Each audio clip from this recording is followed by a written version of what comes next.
Welcome to the great adventurers of old time radio. From Boise, Idaho, this is your host, Adam Graham. In a moment, we're going to bring you this week's episode of Cloak and Dagger. I do want to encourage you, if you're enjoying the podcast, to please follow us using your favorite podcast software. And to remind you that this program is brought to you in part by the financial support of our listeners. You can support the show on a one-time basis, support.greatdetectives.net, or become one of our ongoing Patreon supporters for as little as $2 per month. But now, from June 18th, 1950, here is the Kachin story. Are you willing to undertake a dangerous mission behind the enemy lines, knowing you may never return alive?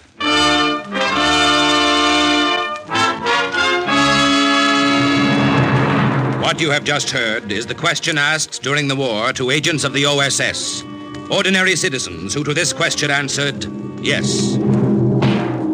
This is Cloak and Dagger.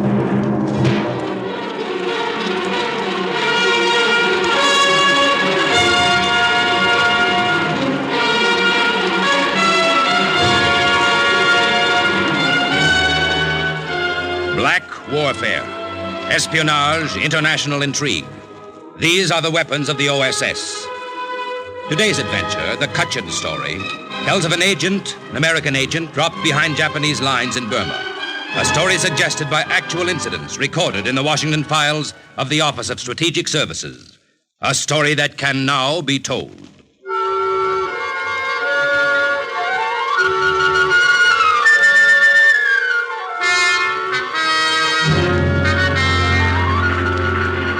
The sky hangs low over Burma. In 1944, it was more than just the smoke and dust haze that blankets it in the dry season. It was the tension in the air that weighed the clouds down so that they almost seemed to be pressing against the wings of our plane. You ought to reach your objective in a few minutes, Mike. Good.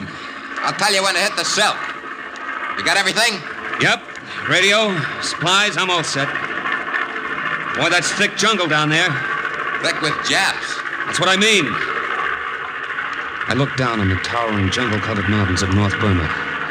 I thought of the small band of Kachin natives who were waiting to meet me. I thought about how pitifully outnumbered they were behind the enemy lines, and how they hated the Japs. And then, all of a sudden, I didn't have time to think anymore. Lousy Jap fighter. What cloud did he crawl out of? It's too late to run. We're in for it. Sorry, you're going to be late for your appointment. Brother, what I could do with a tail gunner now. Hold on to your stomach, Mike. Going to see if I can loop and get behind him. Ah, he's still on our tail. Yeah, he looped right behind me. He hit our engine. On fire. Lousy. Here. Nice work. You got him. How bad are we hit? We won't make it. We're going to try to belly land. Can we jump? Too low for that. Hold on.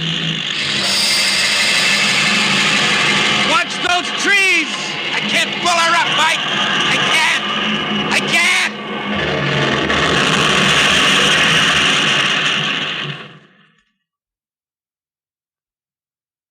I was thrown from the plane when we crashed. I got off with nothing more than a leg that was bleeding pretty bad. When I crawled back to the wreck, I found the pilot. He wasn't so lucky.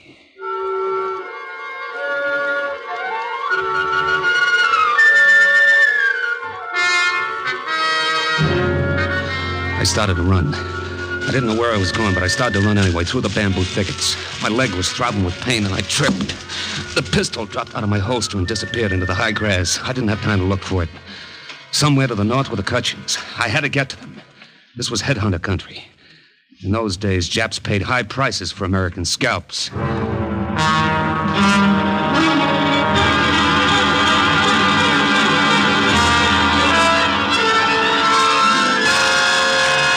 After a while, my breath gave out. I couldn't go any further. My imagination put Japs and headhunters behind every tree. I told myself I had to stop. I told myself I didn't have enough wind to take another step. But I changed my mind when behind me I heard a twig snap. There was someone following. A quiet, stealthy someone on padded cat's feet. I kept on running into the river.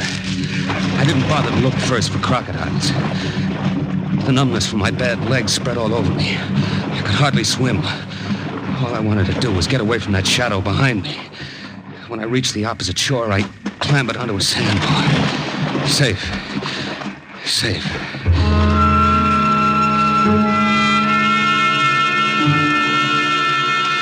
Then I looked back. I saw that tireless shadow emerge from the bushes and flit silently across the river on a fallen tree trunk. My lungs were ready to burst. I pulled myself up again and fell over some roots and waited. Waited for that shadow to catch up with me. I just lay there and waited.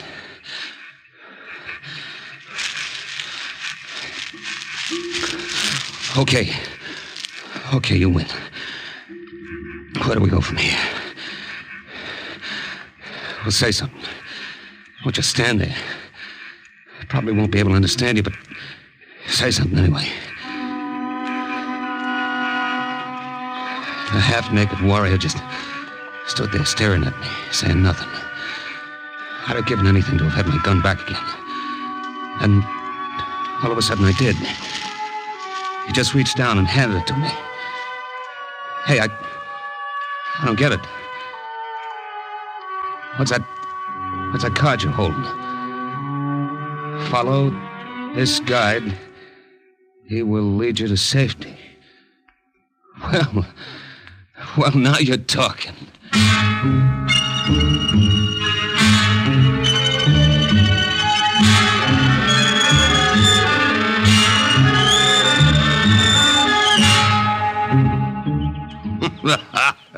Sure, and you couldn't look more surprised, Captain, than if the tall grass parted and you came on a field of four-leaf clovers. I feel that way, Father. Like you turned over a stone, and there we were. Well, that's about it. I thought that native following me was a headhunter. I know they'd turn any American over to the Japs for a 2-pound bag of salt. Ah, you're right there. Unholy savages that they are. We saw your plane fall, and I sent Ying here after you with that message written on the card. He's the fastest runner in the Kachin village. I'm sorry he put such a scare into you. Oh, forgive me, Captain Shea. Did I pull the bandage too tightly then? No, it's okay. I don't mind it too much. When I think of what happened to the pilot, I was lucky. Ah, yes. It was a pity about the pilot. Ying, the scissors, if you don't mind. Thank you. There. Oh, almost done now. Then we'll go out and you'll meet the villagers. The women have prepared a special banquet for you. Oh, that's very nice of them. Have you been a missionary here in Burma long, Father? Oh, for almost 12 years now. I hardly remember any other life. These good natives have all become sons and daughters to me. We've taught each other. I speak their language. They all speak English now. They do? As well as I. Almost. Then I have a question, Father. Yes? How come Ying over there took 10 years off my life, chasing me through the jungle? Why didn't he say something? Well, Ying didn't speak to you, Captain Shea, because he wasn't able to. What? He was a prisoner of the Japanese some time ago. They cut out his tongue. That other roll of bandage, please, Ying. Thank you.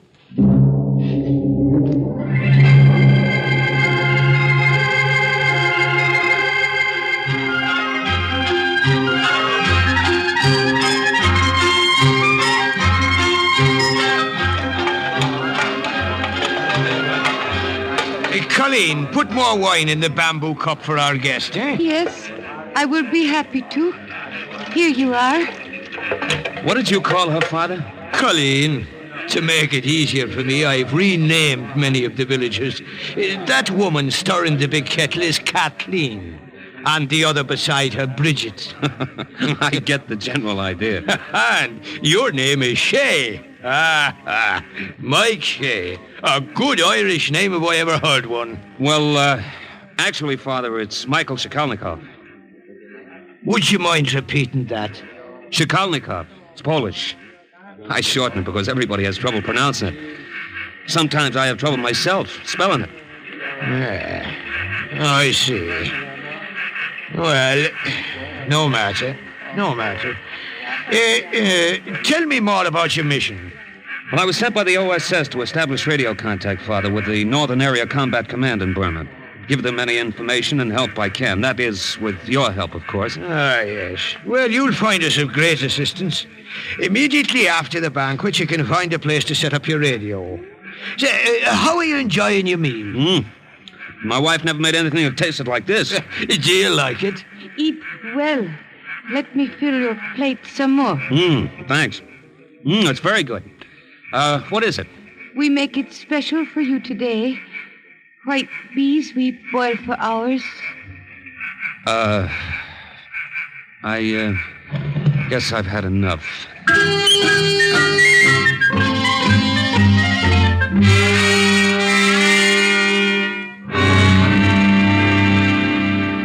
I don't feel right moving you out of your hut, Father. It's quite all right. I can easily find another basher. This is the best spot for your radio. I'll even leave you the decorations on the walls to inspire you. Ginger Rogers, huh? That your favorite pin-up? Well, she's a fair lass, all right. She brightens up the basher. Well, with your permission, then, I'll stick a snapshot of my wife up with the rest of these pictures. Yeah, that does it. You know, when I think of my wife, I feel a little guilty. Why is that, my son? Oh, I don't know. Thought of her going blind, squeezing all the news from home into V-mail, worrying herself sick about me. And all the time, I never felt more free in my life. Yes, I know just what you mean. I love this life in the jungle, as well as the people, my people here. I don't think I could ever leave now, By the by, do you mind if I call you O'Shea? No, not at all, Father O'Toole. Not at all.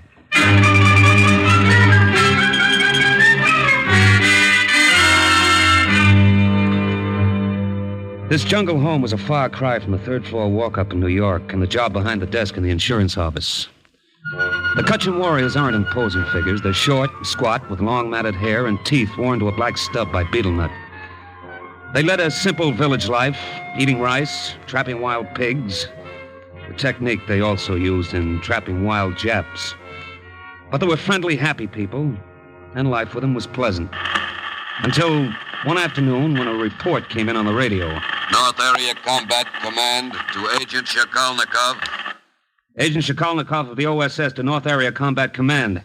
You're coming in clear, awaiting message. Come in. Over. Capture of Jungle Town of Michina and its airstrip is vital to aid Allied advance in Burma. Battalions of American marauders will attempt capture. They will rely on your help to get them through the jungle. Over. Agent Shikalnikov to headquarters. Have a small band of Kachins organized. We will do what we can. Awaiting further instructions. Over. Other native armies under OSS leadership have been alerted. Stand by. Stand by. This is imperative. Over and out. Well... What? Oh, Father O'Toole, I didn't see you standing there. You heard? I heard, O'Shea. This is a big push, all right. That airport at Michina could mean success or failure of the whole American campaign in Burma. I'll get our warriors ready. In the meantime, there's nothing we can do but wait for orders. That's always the worst part of it. Wait.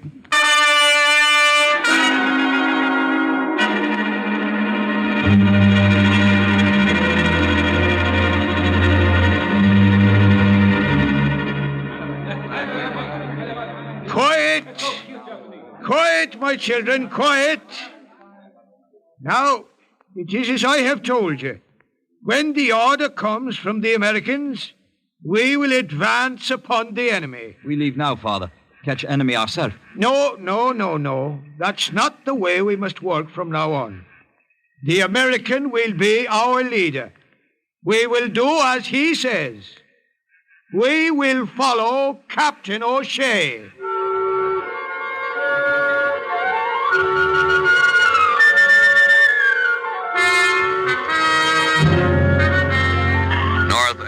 combat command to Agent Shakalnikov in Burma. A battalion of marauders on the way to Myitkyina has been cut off from the main body of the column and lost in the jungle. Radio contact gone. Find them and supply reinforcements. Over. Agent Shakalnikov to headquarters. We'll do the best we can. Over and out. Well, we've waited 2 weeks for an assignment, but when it came, it was a beauty. Well, the problem, O'Shea, is locating that battalion. Now, it occurs to me... Yes, Father. It occurs to me that if they're surrounded by the Japanese somewhere in the jungle, the Japanese themselves would know exactly where that spot is. Father, I don't get you. Well, there's a Japanese bivouac less than 6 miles from here. There are undoubtedly Japanese high command who have the information we're after. I've got you now, Father. Let one of the scouts come with me to show me the way through the jungle.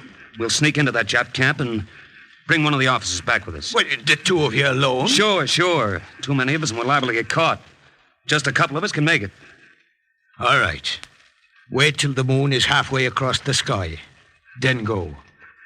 And the Lord go with you.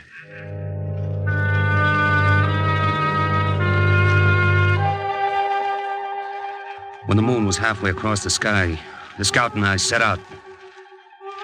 Back through the jungle I'd come from.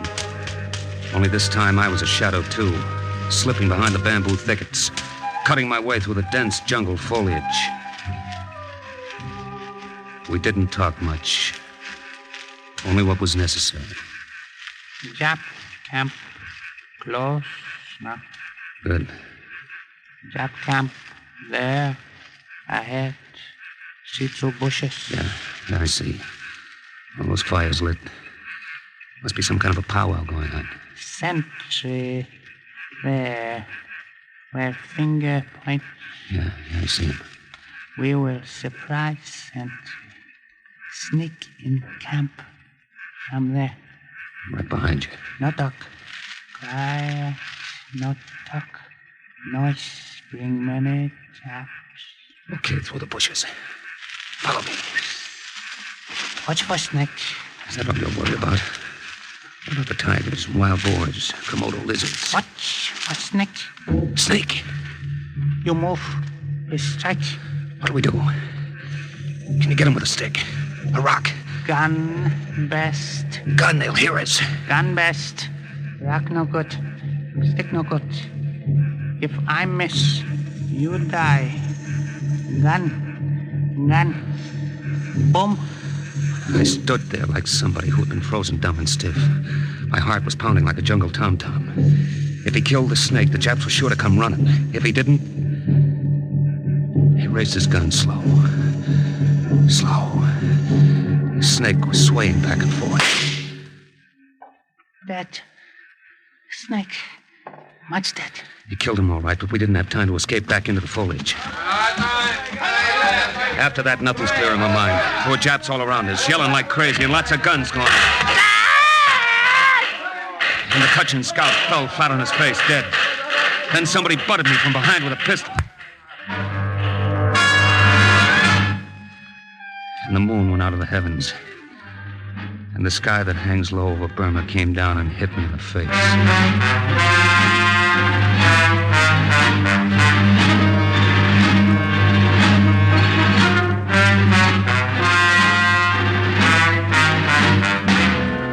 Wake up, American. Wake up. What? Huh? What happened? Oh, my head. I am Colonel Haiichi of Japanese High Command. I regret that we were forced to render you such stormy welcome. Colonel Haiichi, eh?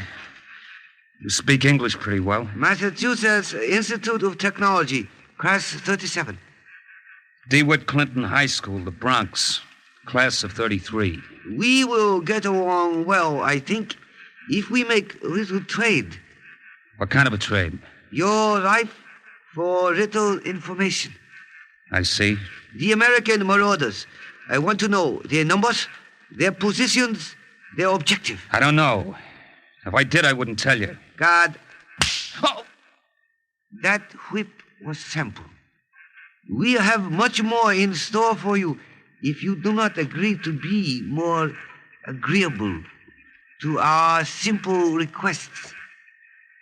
I give you 24 hours to think it over, American.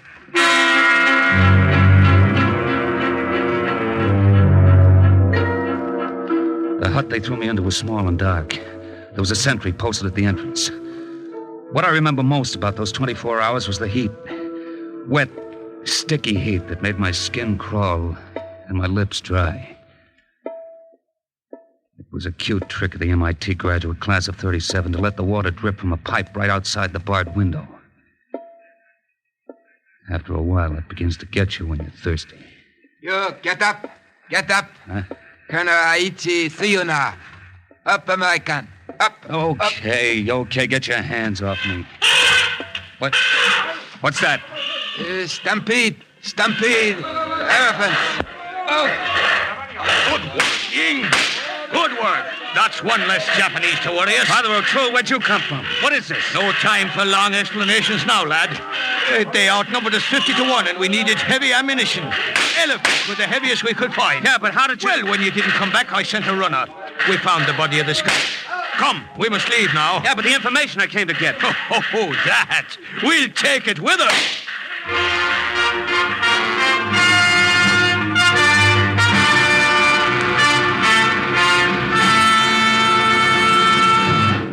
Kachin warriors in this village have a grudge against your people, Colonel Hayachi. Maybe you can tell us why. You cannot frighten me, American. You get no information from me. Shoes on the other foot now, huh? So it would seem. Ying. I'd like you to meet Ying, Colonel Hayachi. Some months ago, he was a Japanese prisoner. His tongue was cut out. I'm going to turn you over to Ying. No! He can ask you questions his own way. Go on, take him. No, get him away from me! I will tell you what you want to know! I will tell you why we have surrounded Lost Battalion! I tell you where they are! That's more like it. Start talking.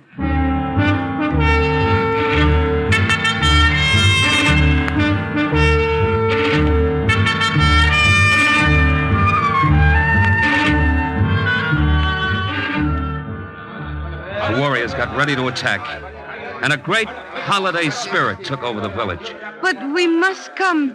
We always come, O'Shea, when our warriors go ambush Japanese. But this is crazy. I can't have a lot of women and kids and old men tagging along. We go. Old men carry flintlock, muzzle loader. Women, we do our job also. Now, wait a minute. When battle finish, women cook big party, samba deer, monkey meat. What, and serve it piping hot in the front lines? Nothing doing. I'm going to see Father O'Toole about this.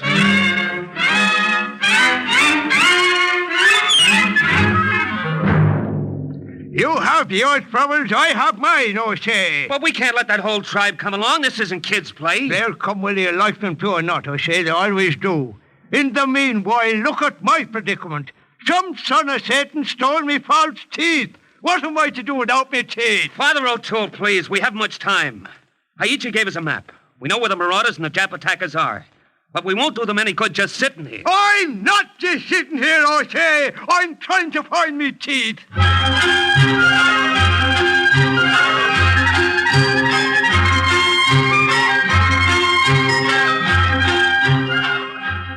The whole village went along, whether I liked it or not. And Father O'Toole came along, too. Without his teeth.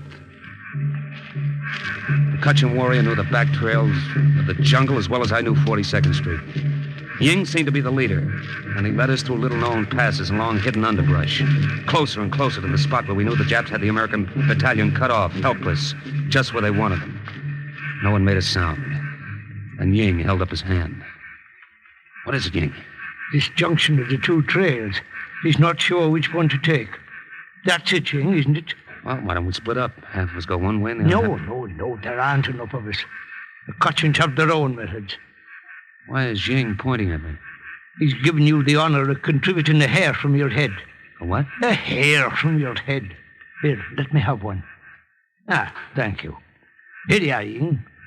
Why's he throwing it on the ground? We'll go in the direction the hair points. It's not very scientific. No, but it always works. It points to the right. We'll go to the right.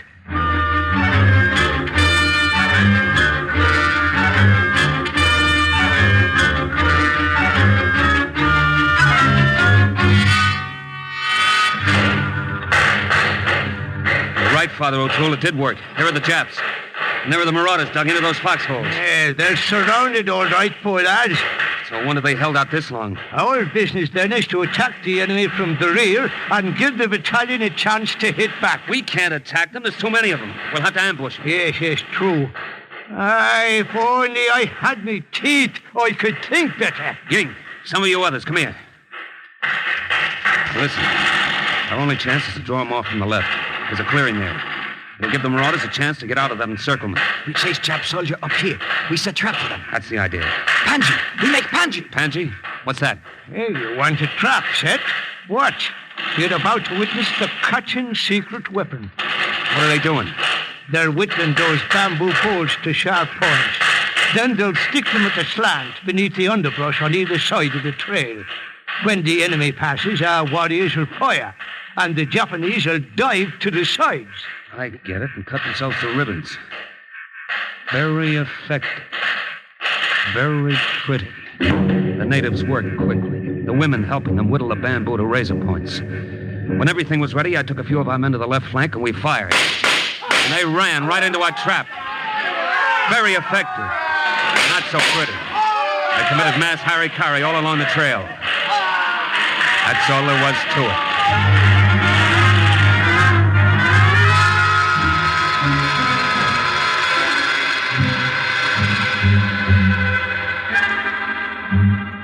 Well, I never thought we'd get out of those foxholes alive, Captain Shikolnikov. Thanks for helping us chase the rest of the Japs off. I'm glad we could help, Major. The Kachins will lead you the rest of the way through the jungle so you can rejoin the main body of your column. Can we leave now? Oh, no, Major. The women would be insulted. All during the battle, they were busy preparing the victory feast. Pretty sure of themselves, weren't they? Good wives. They have confidence in their husbands. The feast is ready. They're even dressed for it. Look at that. Flowers in their hair and everything. All dressed up. One of them is overdressed. Colleen, come here. Yes, Father? Don't you yes, Father me. What do you got around your neck? Well, pretty necklace. I bow for the victory. My false teeth. Now, you find yourself another necklace and give them back to me. No, then I have nothing. This pretty... I said... Colleen, listen to me. Here's something prettier. My sharpshooter's medal. Sharpshooter? Mm-hmm. Every American soldier has one to give to the prettiest girl he meets. Would you like it? So shiny. Ribbon pretty, too. Father O'Toole, you have back your teeth. Ha! Captain Shikolnikov, you're worthy of the name of O'Shea.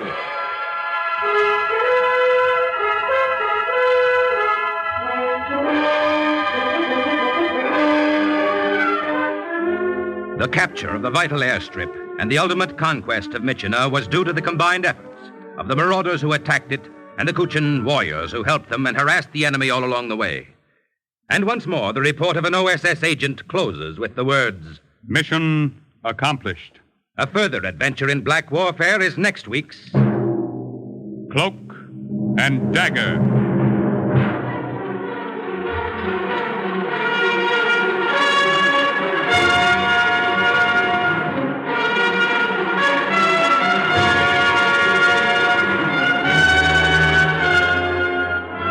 Heard in today's Cloak and Dagger adventure were Raymond Edward Johnson, Carl Weber, Bill Quinn, Joe Julian, Everett Sloan, Inga Adams, Jackson Beck, and Jarrett.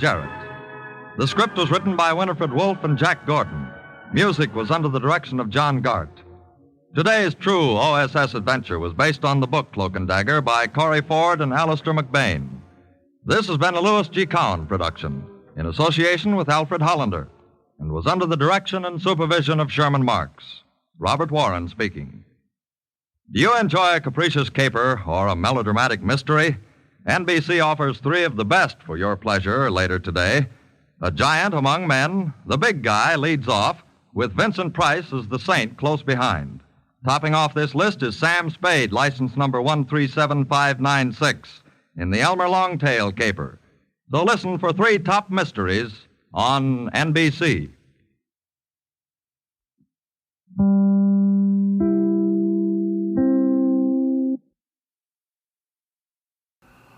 Welcome back. To be fair to Father O'Toole, it's hard to focus on anything if you're missing something important to you.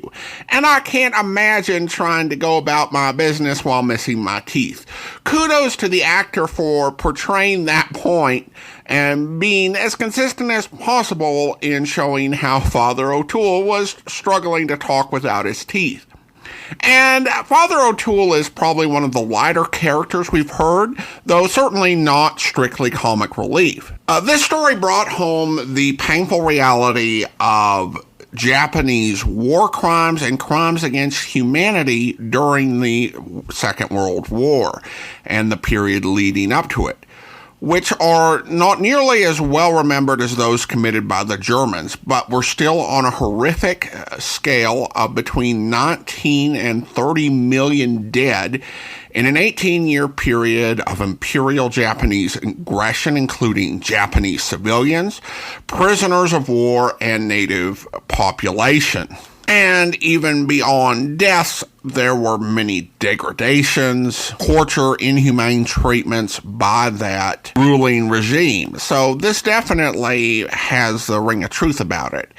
And this is also an interesting story just in terms of the mission. It puts Kalashnikov in an interesting position. There are stories and situations based on the files from the OSS where they might take a stronger hand in directing operations.